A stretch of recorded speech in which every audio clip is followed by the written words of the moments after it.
উফ, এইবার এমন একটা দাও মারবো না যে কৃষ্ণচন্দ্র কেঁদে কুল পাবে না। কিন্তু সেটা একমাত্র সফল হবে যদি কৃষ্ণনগরের মন্ত্রী আমাদের পাশে থাকে। আরে ও তো মোহর ছাড়া আর কিছুই চেনে না। ওকে খবর দিয়েছি এক্ষুনি এলো বলে। রাজামশাই, কৃষ্ণনগরের মন্ত্রী এসেছেন। ওকে ভেতরে পাঠিয়ে দাও। প্রণাম খাম্বাজ রাজ। এ কি রানীমা, আপনি? আমি তোমাদের কৃষ্ণনগরের রানীমা নই, আমার নাম ললনা। আমি হরেক রকমের গলায় কথা বলতে পারি। এটা আমার আসল গলা। ওরে বাবা রে বাবা রে বাবা, আপনি তো প্রতিভার জলজ্যান্ত রূপ। একে আপনি কোথা থেকে পেলেন খাম্বাজ রাজ? বেশ কিছুদিন আগে একটা যাত্রা দেখতে গিয়ে ললনার সাথে পরিচয় হয়। ওর ব্যাপারে সবকিছু জানার পরে আমার মাথায় একটা বুদ্ধি খেলে যায়। তাই আপনি আমাকে ডেকে পাঠিয়েছেন, তাই তো? একদম তাই। আমার একটা পরিকল্পনা আছে। ছলে বলে কৌশলে ওই কৃষ্ণনগরের আসল রানীকে কিছুদিনের জন্য বাইরে পাঠাতে হবে, আর সেই সুযোগে সেসব দায়িত্ব আমার ওপরে ছেড়ে দিন।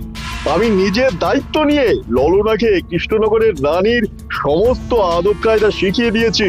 এখন শুধু আমি বাকি ব্যাপার নিয়ন্ত্রণ করব। এখন মহারাজ বাৎসরিক হিসেব নিয়ে ব্যস্ত, তাই রানীমা চলে যাবেন আর তার বদলে ঢুকবে ললনা দেবী। তাহলে আর দেরি কেন? আজ রাতেই বেরিয়ে পড়ো। আর যদি আমার পরিকল্পনা অনুযায়ী এগোতে পারো, তাহলে কিছুদিন পরে তুমি হয়ে উঠবে কৃষ্ণনগরের রাজা। আমার কত দিনের আশা। চলুন তাহলে। হ্যাঁ চলুন। রাজবাড়ির বাকি ব্যাপার যেতে যেতে বুঝিয়ে দেব। রানীমা কিভাবে কথা বলেন, কাকে কি বলে ডাকেন, রাজবাড়ির কোথায় কি আছে সব।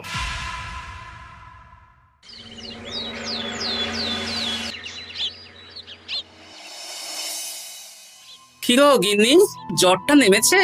এই জ্বরটা কমেছে, কিন্তু শরীরটা খুব দুর্বল গো। তুমি পারলে ভাতটা রান্না করে রাজবাড়ি যাও। আমি বেলার দিকে এই কিছু একটা তরকারি করব। না না গিন্নি, তোমাকে এই শরীরে রান্না করতে হবে না। আমি তরকারির সবজি কুটে রাখছি। হ্যাঁ, ওই পুটির মাকে বলে রাখবো, ও এসে রান্না করে দেবে। তাহলে তো ভালোই হয়। জ্বরে একেবারে শরীরটা দুর্বল করে দিয়েছে গো। হ্যাঁ, তুমি বিশ্রাম নাও গিন্নি, আমি রান্নাঘরে যাই। কি গোপাল আজকে এখনো এলো না? ও কোনোদিন সময় এসেছে মহারাজ? ওকে তাড়িয়ে আপনি একটা কাককে রাজসভায় রাখলেও সে সময়ে আসবে। আসলে গোপালের গিন্নির খুব জ্বর, আমি দেখে এসেছি। তাই হয়তো ওর গিন্নির সেবা শুশ্রূষা করতে গিয়ে গোপালের দেরি হচ্ছে। তোমাকে আর গোপালের হয়ে কাসুন্দি গাইতে হবে না। এই তোমরা থামো তো। একটু দেরি হয়ে গেল মহারাজ। আসলে গিন্নির খুব জ্বর, তাই কিছুটা রান্না করে এলাম। আচ্ছা আচ্ছা আচ্ছা, তা এখন তোমার গিন্নির শরীর কেমন আছে? আগের থেকে ভালো আছে মহারাজ, জ্বরটা কমেছে, কিন্তু শরীর খুব দুর্বল। বেশ বেশ, একটু যত্নআত্তি করো। যাই হোক, আজকে সারা বছরের খরচের হিসেব আর আগামী অর্থনৈতিক বছরের প্রকল্প নিয়ে আলোচনা হবে। আলোচনা শুরু করা হোক। বিগত অর্থনৈতিক বছরে বিভিন্ন খাতে মোট খরচ হয়েছে 15,700 মোহর, আর বিভিন্ন কর বাবদ উপার্জন হয়েছে 22,000 মোহর। তাহলে তো মহারাজ ভালোই লাভ হয়েছে। এবার আমাদের দিকে একটু নয়ন মেলে তাকালেই হয়। সেসব তো দেখবই, কিন্তু তার আগে আমি মন্ত্রীর সাথে বিগত বছরের সব খরচ নিয়ে হিসেবে বসবো। হ্যাঁ, বেশিরভাগ দায়িত্ব তো মন্ত্রীমশাইয়ের কাঁধেই থাকে, তাই উনি কোনো হিসেবে জল দিয়েছেন কিনা সেটাও পরখ করে নেওয়া যাবে। এত কাজের চাপ যাচ্ছে কদিন, শান্তিতে ঘুমোতেও পারছি না। মন্ত্রী, তুমি আজ বিকেলে রাজবাড়িতে চলে এসো। বিগত অর্থনৈতিক বছরের হিসেবগুলো একবার দুজনে বসে মিলিয়ে নেব। আচ্ছা মহারাজ, যা করার তাড়াতাড়ি করে নিতে হবে। এখন দেরি করলেই এই বছরের প্রকল্পগুলো শুরু করতে দেরি হয়ে যাবে। মহারাজের জয় হোক। বলো প্রহরী, তুমি কি কিছু বলবে? মহারাজ, একজন কালো চাদর মুড়ি দেওয়ার লোক এলেন আর আমার হাতে এই চিঠিটা ধরিয়ে দিয়ে চলে গেলেন। এই গরমে চাদর মুড়ি? অদ্ভুত লোকটা। কি রে বাবা? সর্বনাশ! কি হলো? তোমাদের রানীমার জ্যাঠামশাই খুব অসুস্থ, তাই পরিবারের সবার সাথে দেখা করতে চান। ও মা গো, আজ সভা এখানেই শেষ। এইবার শুরু হবে আসল খেলা। কি বলছেন মহারাজ? হ্যাঁ রানী, আমাকে এক্ষুনি জ্যাঠামশাইয়ের কাছে যাওয়ার বন্দোবস্ত করে দিন মহারাজ। কিন্তু রানী, তোমার জ্যাঠামশাইয়ের বাড়ি কৃষ্ণনগর থেকে ঘোড়ার গাড়িতে গেলেও তো 1.5 দিন সময় লেগে যাবে। এদিকে আমার এত কাজের চাপ। আপনি বরং কয়েকদিন পরে আসুন, আমাকে এক্ষুনি যেতে হবে মহারাজ। বেশ বেশ, আমি তোমার যাওয়ার ব্যবস্থা করছি। সাবধানে যেও রানী, আমি 2-3 দিনের মধ্যেই আসছি।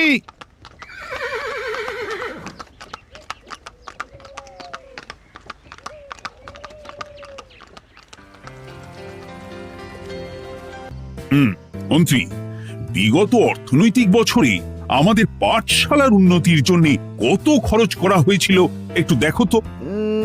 সব মিলিয়ে মোট 150 মোহর মহারাজ। কিন্তু আমার এখানে তো 170 মোহর দেখাচ্ছে। 170 মোহর? তা কি করে হয়? একই রানীমা, আপনি ঘোড়ার গাড়ি করে গেলেন আর হেঁটে চলে এলেন? সে আমার ব্যক্তিগত ব্যাপার, তুমি তোমার কাজ করো।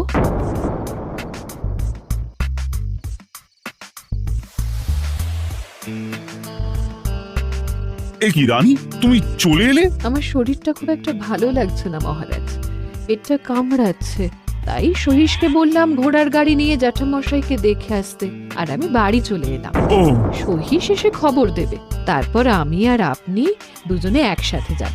বেশ বেশ, ঠিক আছে রানী, তুমি বিশ্রাম নাও। বিশ্রাম না, আমি একটু স্নান ঘরে যাব, পেটটা কেমন মোচড় দিচ্ছে। মহারাজ কিছুই বুঝতে পারেনি, মজা জমবে।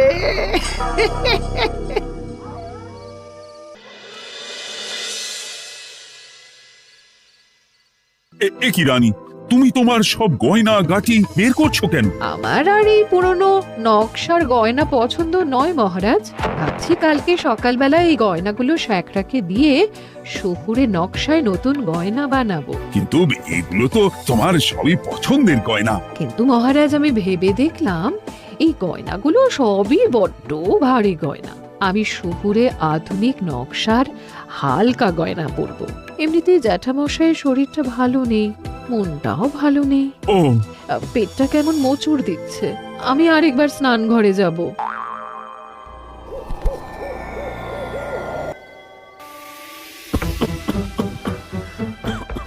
ওই তো মন্ত্রী মশাই এসেছে।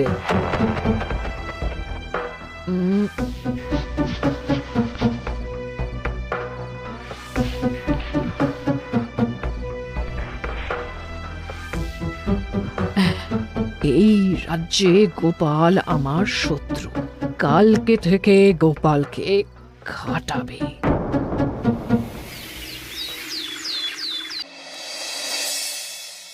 হায় হায় হায়, কি হলো রানী, কি হলো? গতকাল রাতে আমার সমস্ত গয়না চুরি হয়ে গেছে। হ্যাঁ? বলো কি প্রহরী? বলুন মহারাজ। গতকাল রাতে রানীর সব গয়না চুরি হয়ে গেছে। তুমি আরেকজনকে নিয়ে এক্ষুনি খোঁজ করা শুরু করো। যথাজ্ঞা মহারাজ। আমার সব গয়না চুরি হয়ে গেল, এবার আমি কি করব? আরে রানী, তুমি কেঁদো না, সেই সকাল থেকে কেঁদেই চলেছো। আমি তো প্রহরীকে খোঁজ করতে পাঠিয়েছি। এই সব প্রহরী কর্মচারী কাউকে বিশ্বাস হয় না আমার, আজ থেকে সবাইকে ছুটি দিয়ে দেব। কি বলছো তুমি? সবাইকে ছুটি দিয়ে দিলে রাজবাড়ির কাজ কে করবে? কেন? আমাদের সবচেয়ে বিশ্বাসযোগ্য সভাসদ গোপাল আজ থেকে রাজবাড়ির সব কাজ গোপাল করবে। কি বলছো? আপনি কি বলতে চাইছেন?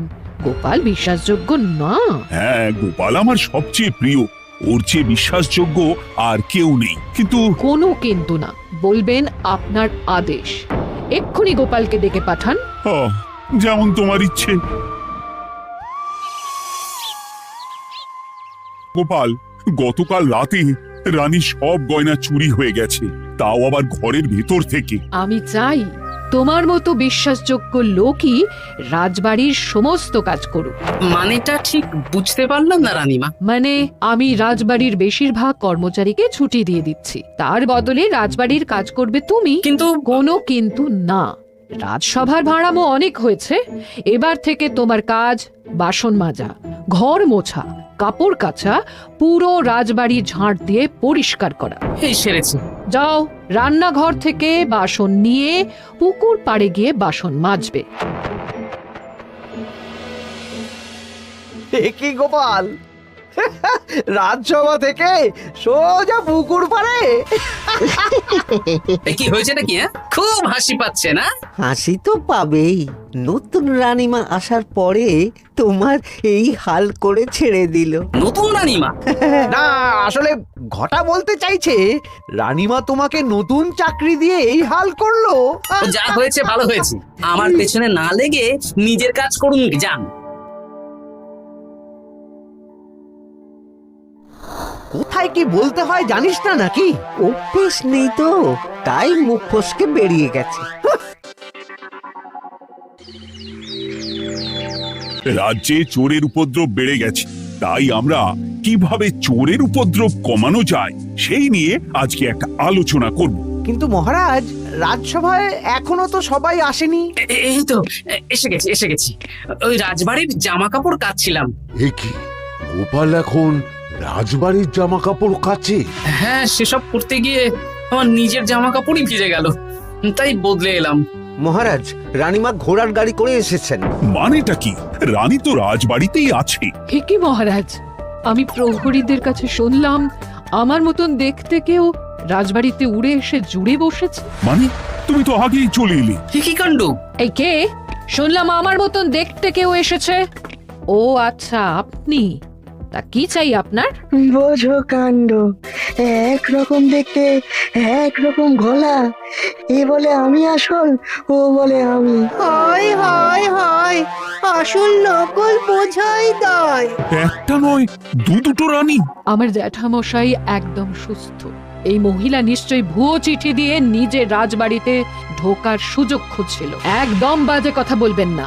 আপনি কে সত্যি করে বলুন। সমস্যা সমস্যা, ঘোর সমস্যা। আমার কোনো পাণ্ডিত্য দিয়ে বুঝতে পারছি না কে আসল আর কে নকল। আমি আসল, বিশ্বাস করুন।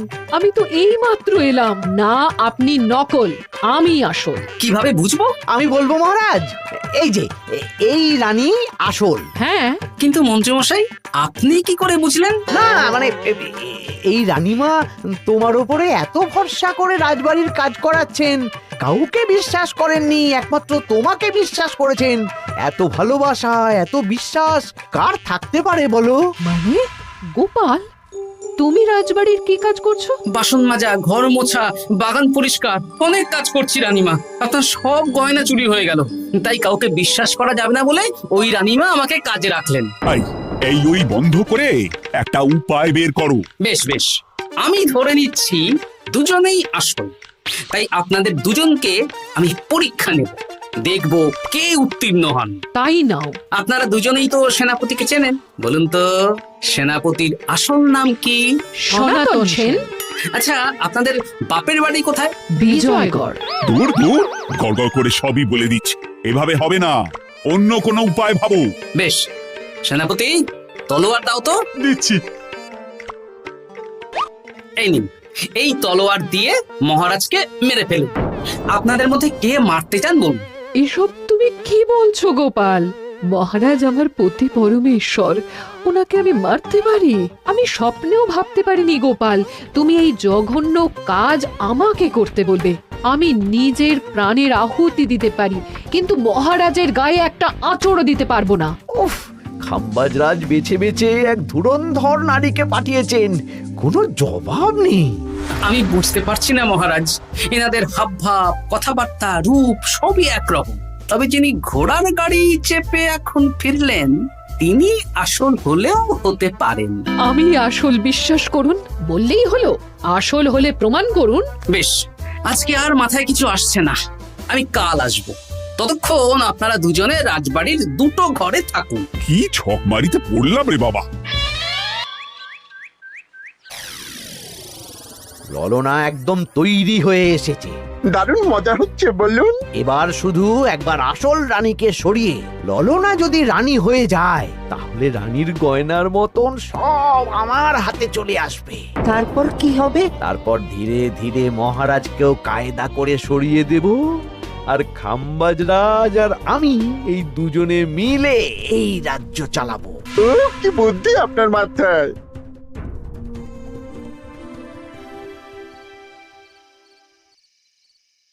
বলছি শোনো না, আমার শাড়িটা একটু ছিঁড়ে গেছে গো। তুমি বাজার থেকে কালকে আমার জন্য একটা শাড়ি নিয়ে আসতে পারবে? হ্যাঁ, আচ্ছা বেশ, নিয়ে আসবো শাড়ি। শাড়ি শাড়ি শাড়ি, এই তো মাথায় বুদ্ধি এসেছে। কাল নয়, আজকেই। গোপাল, তুমি কিছু ভাবতে পারলে? মহারাজ, আপনার দুই রানীকে ডাকুন। আমার তো একটাই রানী। ওই হলো মহারাজ, আসল নকল দুজনকেই ডাকুন। ওই গো, একটু বাইরে এসো। বলুন মহারাজ, আপনি ডাকছেন? আচ্ছা, আমি দুটো শাড়ি নিয়ে এসেছি, লাল শাড়ি আর নীল শাড়ি। এই দুটোই মন্ত্রপুত শাড়ি, এক সিদ্ধ পুরুষ দিয়েছেন। কে তিনি? না, সেসব এখন বলা যাবে না, তবে এই শাড়ি দুটো একটা একটা করে ওনাদের দিয়ে দিন। এবার আমি এই শাড়ির বিশেষত্ব বলি। হ্যাঁ বলো গোপাল, বলো। আপনারা দুজনেই আজ রাতে এই শাড়িটা পরবেন, সারা রাত পরে থাকবেন। এই শাড়িগুলো 12 হাত মাপের শাড়ি। আগামীকাল সূর্যোদয় হওয়ার পরে যার শাড়ি 4 হাত কমবে সেই হবে আসল রানী। আচ্ছা বেশ, তাহলে তোমরা দুজনেই এই শাড়ি পরে থাক। কাল সকাল সকাল রাজসভা বসবে, তখন তোমাদের শাড়ি গোপালের কাছে জমা দিও। আচ্ছা। আমি যে নকল সেটা বুঝতে দেওয়া যাবে না। কি করে এই শাড়িটা 4 হাত কেটে ফেলে ওই দুফল কাটার ছুরি কেটে ফেলো। কালকে আবার মজা হবে।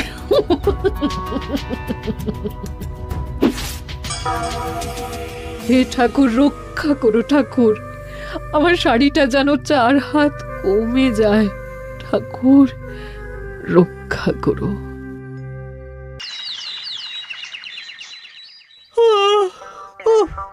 এত সকাল সকাল রাজসভা, দূর, ভালো করে ঘুমটাও হলো না। আমি তো ঘুমোইনি, চিন্তায় ঘুমই আসেনি। কই গো, তোমরা এসো। এই নিন আমার শাড়ি, এবার মেপে দেখুন, এটা 4 হাত কমে গেছে। এই দেখুন মহারাজ, বিশ্বাস করুন আমি আসল, কিন্তু এই শাড়িটা সারা রাত পরে থাকা সত্ত্বেও 4 হাত তো দূর, 4 আঙুলও কমেনি। লাল শাড়িটাই ছোট মনে হচ্ছে। তাহলে তুমি আসল? উফ, বাবা, বাঁচা গেল। আয়, কে আছো? এই নকল রানীকে কারাগারে বন্দি করো। দাঁড়ান মহারাজ, বন্দি করতে হলে যার শাড়ি 4 হাত কমে গেছে তাকে বন্দি করুন। কেন? আমার শাড়ি তো 4 হাত কমে গেছে।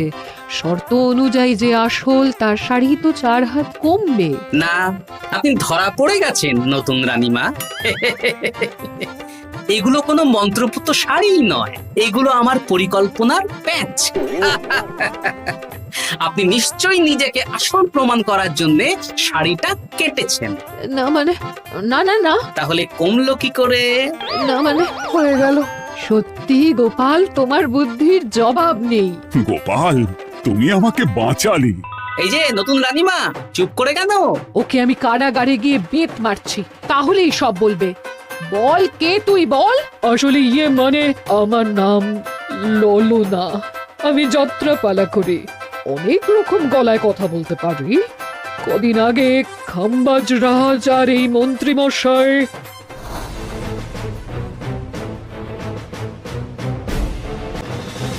বাবা, এ তো দেখছি ললনার ছলনা। তার মানে রানীমার গয়না ওগুলো তো সব মন্ত্রীকে দিয়েছে, জানলা দিয়ে কাপড়ে পেঁচিয়ে নামিয়ে দিয়েছি। মন্ত্রী, তোমাকে আমি শুলে চড়াবো। ভুল হয়ে গেছে মহারাজ, আমাকে ক্ষমা করুন। প্রাণে মারবেন না, সব গয়না ফেরত দিয়ে দেবো মহারাজ। তুমি শত্রু রাজ্যের প্ররোচনায় এত বড় ক্ষতি করতে চেয়েছিলে? ক্ষমা করুন মহারাজ, ক্ষমা করুন। সেনাপতি, মন্ত্রীকে 1000 বার বেত্রাঘাত করো। আর এই ললনার কি হবে? আমি অনেক দিন ধরে বাড়িতে একটা কাজ করার লোক খুঁজছি, ওনাকেই পাঠিয়ে দিন। আমার গিন্নি শুয়ে বসে থাকবে আর উনি খাটবেন। নয়, হ্যাঁ, ললনার ছলনা ভেস্তে গেল।